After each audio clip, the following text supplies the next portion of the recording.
अस्सलाम वालेकुम। क्यू और वाइस चैनल पे खुश आमदीद। दी न्यूज़ की इस खबर ने सारे शहर में खलबली मचा दी थी। यूं खबर भी कुछ कम हैरत अंगेज न थी।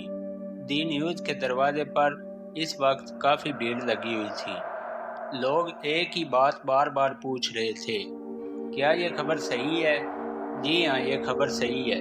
बेचारा एडिटर इस जुमले को दोहराता दोहराता आजिज़ आ गया था। लोग इसलिए पूछ रहे थे कि उनको इस खबर पर यकीन ही नहीं आ रहा था। खबर शहर की जामिया मस्जिद के इमाम जनाब शेख अब्दुल अजीम के मुतालिक थी। शेख अब्दुल अजीम, जिनकी उम्र 80 साल से किसी तरह कम न थी, लेकिन इसके बावजूद उनके बदन में तवानाई थी। वो अब भी सीना तान कर चलते थे। ये और बात थी कि आजिज़ी की वजह से उनकी गर्दन झुकी रहती। वो बहुत नेक आदमी थे। कल रात वो छत पे सो रहे थे। करीब ही उनकी बीवी का पलंग था। ठीक 12 बजे छत पर एक कंडोला उतरा। उसमें एक खूबसूरत लड़की बैठी थी। उस लड़की ने अपने साथ लाए हुए गुलामों को इशारा किया। इशारा पाते ही गुलामों ने शेख साहब को माँ पलंग के उठा लिया। शेख साहब की बीवी ने यह पूरा वाक़या अपनी आंखों से देखा, मगर किसी अनदेखे शहर के जेरे असर बोल न सकी। जब गंडोला आंखों से ओझल हो गया तो वो एक झटके से उठ खड़ी हुई और चिल्लाने लगी। लेकिन अब चिल्लाने से क्या होने वाला था? ये था वो वाक़या जिसको खबर बनाकर दी न्यूज़ में शाया किया गया था। दिन खासा चढ़ गया था, हर तरफ इस खबर का चर्चा था। अरे तुमने सुना? हाँ यार, बड़ी अजीब बात है।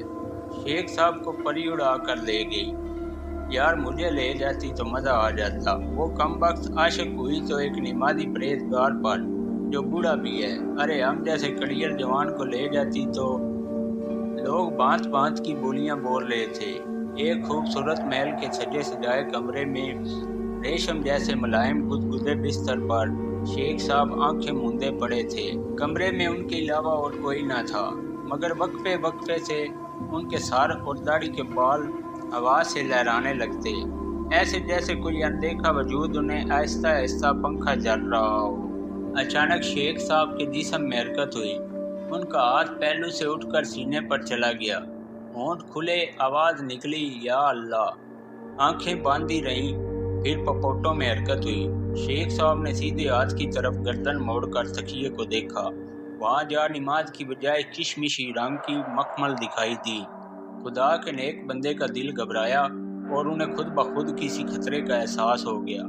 या खुदा, ये क्या माजरा है? दिल ने सवाल किया। तब भी कमरे में एक बारीक सी मुतरन्नम हंसी गूंजी। कौन? शेख साहब ने पूछा। जवाब में वही बारीक मुतरन्नम हंसी। शेख साहब ने दिल में कई आयतें पढ़कर अपने ऊपर दम कर ली। तब उन्हें इत्मीनान क़ल्ब महसूस हुआ। तू कौन है? बोल। मगर जवाब में वही हंसी सुनाई दी। तू कौन है बता, और अपने आप को जाहिर कर। मुझे तू कोई खबीस रूह मालूम होती है। बता, ये कौन सा मकाम है और तेरी गरज क्या है? कमरे में कुछ परछाइयाँ सी लहराईं और फिर एक रस भरी आवाज़ सुनाई दी। शेख साहब, आपको परेशान होने की ज़रूरत नहीं। परेशान वो होते हैं जिन्हें खुदा पे यकीन नहीं होता। शेख साहब ने उसकी बात काटी। खैर, मैं जो कोई भी हूँ, मुनासिब वक्त पर खुद को जाहिर करूँगी। फ़िलहाल आप आराम करें। तुम मुझसे क्या चाहती हो? फ़िलहाल कुछ भी नहीं। अभी आप नहा धो लीजिए, नाश्ता करके आराम फरमाइए, फिर बातें होंगी। आइए। और फिर वो आवाज़ के साथ ही उठ गए। जब वो नहा धोकर वापस आए तो मुसहरी पर एक बेहतरीन जोड़ा रखा हुआ था। कपड़े बदल लीजिए, वही आवाज़ आई। नहीं शुक्रिया, मेरे अपने कपड़े ही ठीक हैं। शेख साहब ने इतने एतमाद से कहा कि आवाज़ इसरार न कर सकी। जोड़ा फौरन गायब हो गया। मुसहरी के करीब एक छोटी सी गोल मेज़ आ टिकी। इस पर नाश्ता चुना हुआ था। शेख साहब ने नाश्ते को गौर से देखा, मगर वहाँ उन्हें अपने मतलब की कोई चीज़ नजर न आई। अपने इस नाश्ते को हटा लो, मुझे सिर्फ दाल रोटी चाहिए। नाश्ता हट गया और उसकी जगह दाल रोटी आ गई। नाश्ते के बाद शेख साहब को हुक्के की तलब हुई, मगर वो ये देखकर चौंक पड़े कि उनके सामने ताज़ा भरा हुआ हुक्का रखा था। हुक्का गड़गड़ाने के बाद उन्हें गनूदगी सी तारी होने लगी। दोपहर को आंख खुली, जोर का वक्त हो चुका था। हड़बड़ा कर उठे, वुजू किया, जोर की नमाज अदा करने के लिए मुनासिब जगह देखने लगे। एक कोने में चौकी और चौकी पर रखी जाए नमाज नजर आई। नमाज पढ़ी। नमाज पढ़ने के बाद उन्होंने एक अजीब तरह का सुकून महसूस किया। मगरिब की नमाज के बाद खाना मिला, हुक्का पिया और गुनूदगी छाने पे फिर से सो गए। ईशा की नमाज के बाद वो बैठे ही थे कि कमरे का दरवाज़ा खुला और उसमें रंगीन लिबास लहराया। शेख साहब की आंखें मजीद खुल गईं। कमरे में दाखिल होने वाली एक नौजवान खूबसूरत लड़की थी, जिसके बारीक लिबास से उसका जिस्म नुमायां हो रहा था। शेख साहब ने उसे देखते ही लाहौला वाला पड़ा। वो बड़े काफिराना अंदाज में मुस्कुराई और रक्स के अंदाज में होशरुबा अंगड़ाई ली। शेख साहब ताब ना ला सके और मुंह फेर कर दिल ही दिल में पुरानी आयतें पढ़ने लगे। ओह, आपने तो मुंह फेर लिया। थोड़ी देर पहले तो मुझे देखने की ख्वाहिश जाहिर कर रहे थे। लीजिए, अब मैंने खुद को जाहिर कर दिया है। मुझे जी भर कर देख लें। मेरा नाम गुल बानो है। मैं आपकी कनीज हूँ। इस वक्त आप मेरे महल में हैं, जो दूसरी दुनिया में वाक़या है। मेरा ख्याल है सुबह पूछे जाने वाले हर सवाल का जवाब मैंने दे दिया है। तुम एक गैर मर्द के सामने बारीक लिबास में खड़ी हो, तुम्हें शर्म नहीं आती? जवाब में मुतरन्नम हंसी सुनाई दी, और ऊपर से हंसती है बेहया कहीं की।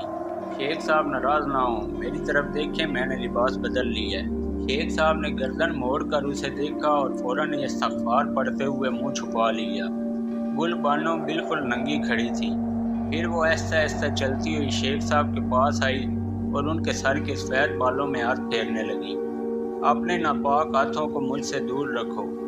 ओह, आप तो नाराज हो गए। अच्छा, मैंने खुद को ढांप लिया है। अब मेरी तरफ देखिए ना। शेख साहब ने अपना सर हाथों से निकाला।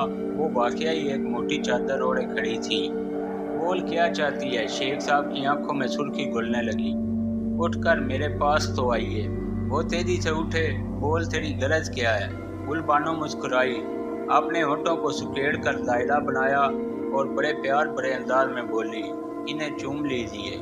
शेख साहब सर से पांव तक लरज गए। उनका हाथ उठा और चट्टाक की आवाज से लड़की के चेहरे पर शेख साहब की उंगलियों के निशान छप गए। गुल बानो चोट खाकर मुस्कुराई।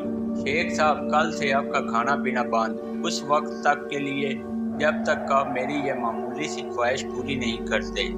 लाना तो तुझ पर और तेरी मामूली सी ख्वाहिश पर। शेख साहब गर्दे।